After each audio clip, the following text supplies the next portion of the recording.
Olá, pessoas lindas! Eu sou a Mo e esse é o Bentô, o quadro semanal do Omelete sobre anime e mangá. E quem tem Netflix e curte anime viu que saiu o JoJo's Bizarre Adventure dublado, com uma produção linda da Unidub e com vozes icônicas no elenco. Eu sei que vocês sabem, tá? Mas talvez você pode até ter tentado ver, mas não conseguiu. E é aí que eu entro, meus amigos, porque hoje eu vou contar pra vocês tudo que vocês precisam saber pra curtir JoJo da melhor forma possível. Então bora lá!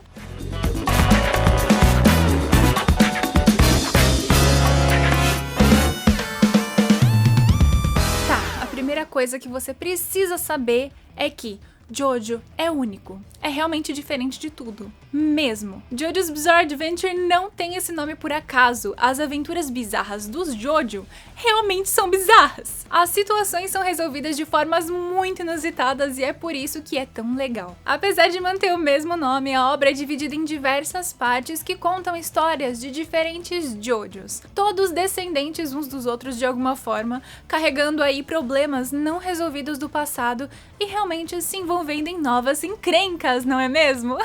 Esse sim é um resumo de um contexto geral só pra não dar spoiler pra vocês. A obra mistura horror com mistério, comédia e ação de um jeito único que é desenvolvida de formas diversas durante todos os arcos e inclui na conta o desenvolvimento do próprio autor e das mudanças do tempo, já que a obra começou a ser publicada lá em 1987 e sai coisa nova até hoje.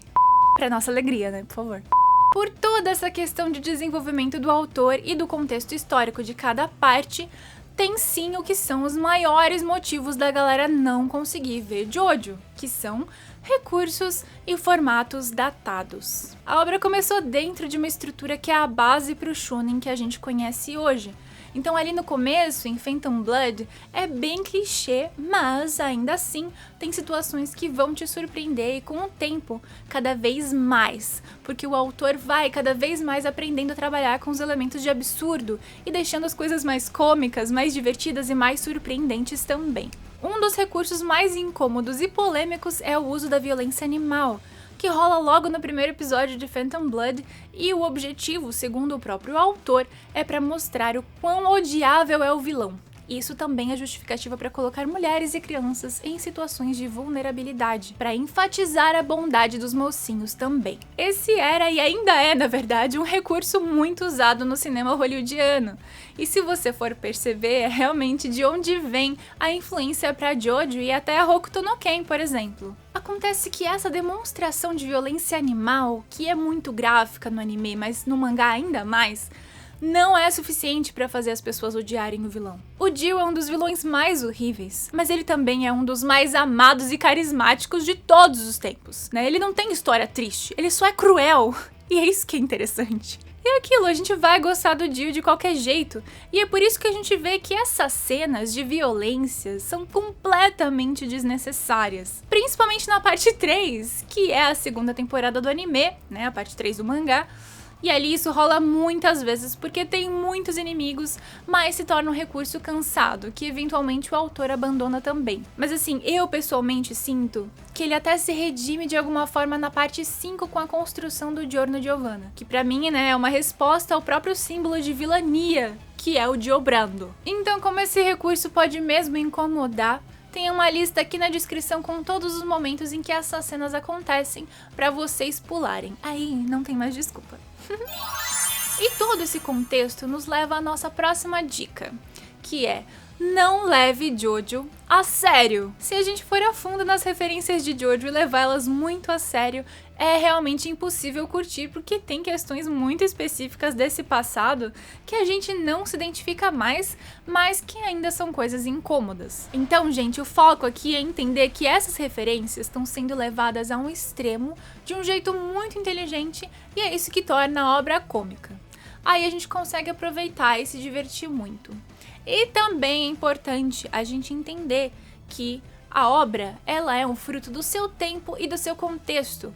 E o autor, com o tempo, também vai aprendendo algumas coisas, vai se adaptando, e a gente vai percebendo esse avanço, essa mudança nas abordagens. Eu confesso, assim, que eu me sinto um tanto quanto hipócrita quando eu assisto o Jojo, porque eu consigo identificar as referências históricas que hoje a gente debate e considera problemáticas. Tem coisas ali que me incomodam de verdade, assim, que eu me sinto mal. Mas também tem inúmeras outras coisas que eu gosto na obra, e eu também me permito aproveitar o crescimento do autor, entender que a obra é um fruto do seu tempo, do seu contexto, e, né, que é um shonen de porrada pra curtir, não é pra pensar demais, né? Sempre importante a gente apontar essas coisas e debater sobre elas, mas não dá pra simplesmente passar a borracha ali, né? Então eu vou curtir o que dá pra curtir. Tá, se a gente chegou nesse ponto, estamos ok. Talvez, né, você se incomode com o fato da obra ser bem longa, mas, no entanto, porém, apesar de ser sobre uma história que começou lá atrás, é possível curtir os arcos separadamente, e quando você engata, você quer mais, com certeza. Por isso, uma coisa legal de fazer para tentar prender o seu interesse é assistir os curtas do Kishibe-Rohan, que estão na Netflix e que resumem bem a vibe de Jojo. Se você quer saber a história toda, eu sugiro começar pelo Phantom Blood. Tem filmes de resumo de Phantom Blood e Battle Tendency na Crunchyroll, mas agora com a dublagem maravilhosa na Netflix, com certeza dá pra curtir bem mais também. Agora, se você só quer curtir batalhas incríveis e logo pros poderzinhos que deixaram Jojo famoso, segue pra segunda temporada, que é a parte 3 do mangá Stardust Crusaders. Pra assistir o que pra mim é um dos melhores animes de horror, mistério e comédia de todos os tempos, a parte 4 é perfeita. Só vai. Todas as partes têm informações que se conectam, né? Então saber de tudo é interessante pra você saber o contexto geral, mas dá pra aproveitá-la separadamente. E a parte 5 não é diferente. Tem uma história que se fecha sozinha, com personagens interessantes, design de personagens cada vez melhor, e pra quem curte temática de máfia, é isso, se joga. A parte 6 ainda não foi animada, mas foi anunciado que vai rolar sim, a gente tá ansioso. E aqui o autor tá bem mais consistente com o próprio estilo. Eu sinto que ele foi capaz de trabalhar a narrativa e a construção de personagens de um jeito espetacular. Então eu tô ansiosa aí pro anime da parte 6. Mas eu também indico que vocês leiam o mangá.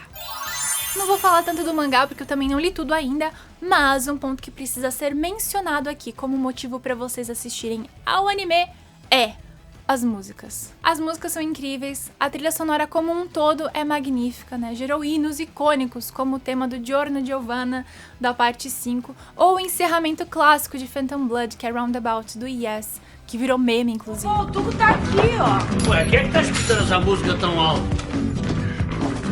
Tá bem, Lineu?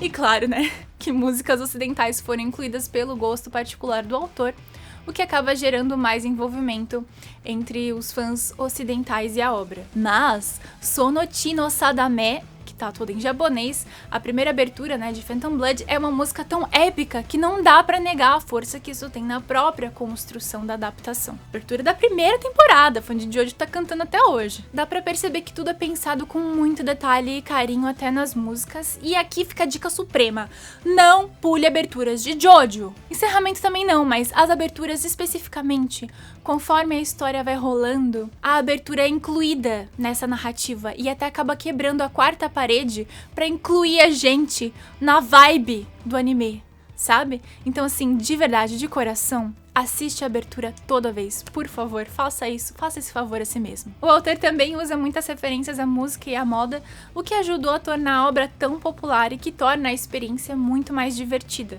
Então, se você é fruto dos anos 80 ou 90, ou curte música ocidental ali a partir da década 60, você vai dar muita risada com as referências.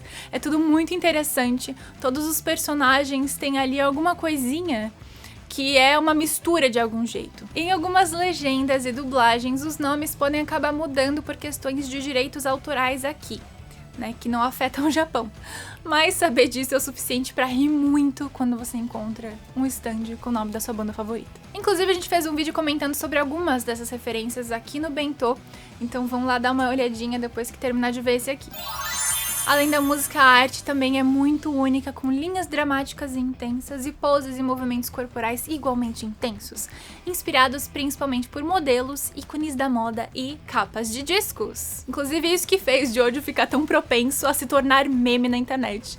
Os memes também são ótimos. Jojo, pose, pose, pose. Jojo, pose, pose, Pose. E acho até que são essas referências que tornam o trabalho do Araki, né, o autor, tão intenso e que colaboram para a construção de bons personagens, cheios de carisma, né, e com um aproveitamento muito interessante dentro das obras, que não ficam focados só no protagonista. Dá para perceber que ele elabora muito bem todos os personagens que ele apresenta pra gente, mesmo que eles não apareçam muito. No pouco que eles aparecem, eu acho que o design de personagem ajuda muito nisso também. Eles já chegam e já mostram quem eles são, mesmo em pouco tempo de cena. Então é bem interessante. Mas é aí que tá o perigo, tá? Porque os personagens são muito carismáticos. A gente se apega a eles, sabe? Mas a regra número 1 pra lidar com os personagens de JoJo's Bizarre Adventure é: não se apegue aos personagens. Eu tô te avisando. Pro seu próprio bem. O autor não se segura. É imprevisível o que pode rolar em JoJo justamente por isso. Então talvez você fique triste, mas entediado você não vai ficar. Isso torna a obra interessante também. Se ainda assim tá difícil de começar a ver JoJo, compartilhe essa experiência com um amigo. A experiência de ver JoJo costuma ser muito mais legal quando tem alguém com quem você pode rir, xingar, comentar sobre. Inclusive, eu tô participando de um podcast sobre JoJo's Bizarre Adventure lá no Anime Crazes. É uma série, na verdade, de podcasts. A gente tá falando sobre todas as partes. Já falamos sobre Phantom Blood e Battle Tendency. E logo a gente fala sobre a parte 3, Stardust Crusaders. Então acompanha a gente, o link vai estar aqui na descrição. A gente se diverte horrores falando sobre JoJo. Então vai lá compartilhar a sua experiência com a gente também. Mas tá, se chegamos até aqui e você não conseguiu ver JoJo por nada dessa vida e tá se sentindo mal e culpado por isso, talvez seja a hora de simplesmente aceitar que JoJo pode não ser pra você ou pro momento em que você tá vivendo, e tá tudo bem. Não dá pra esquecer que não tem obra absoluta ou perfeita. Cada pessoa tem seu gosto e sensibilidade pra alguma coisa, e mesmo que uma coisa seja incrível, ela pode continuar sendo incrível sem você curtir ela tanto assim, né? Sem sofrimento. Esse vídeo foi uma vontade minha de falar sobre JoJo, de falar o que eu gosto e o que eu não gosto tanto assim em JoJo, pra tentar convencer mais pessoas a conhecerem a obra. É uma obra que me fez voltar a curtir anime por curtir, sem ficar preocupada demais em analisar pra criar conteúdo. Então me ajudou muito mesmo e eu me diverti muito assistindo. Se vocês já gostam de JoJo, eu quero que vocês deixem nos comentários o stand ou o personagem favorito de vocês. E se vocês não viram ainda, depois de assistir, volta aqui pra me dizer o que vocês acharam, ou me mandem mensagem nas redes sociais também, Twitter ou Instagram. E a gente vai se falando por aí. Beijinhos e até a próxima!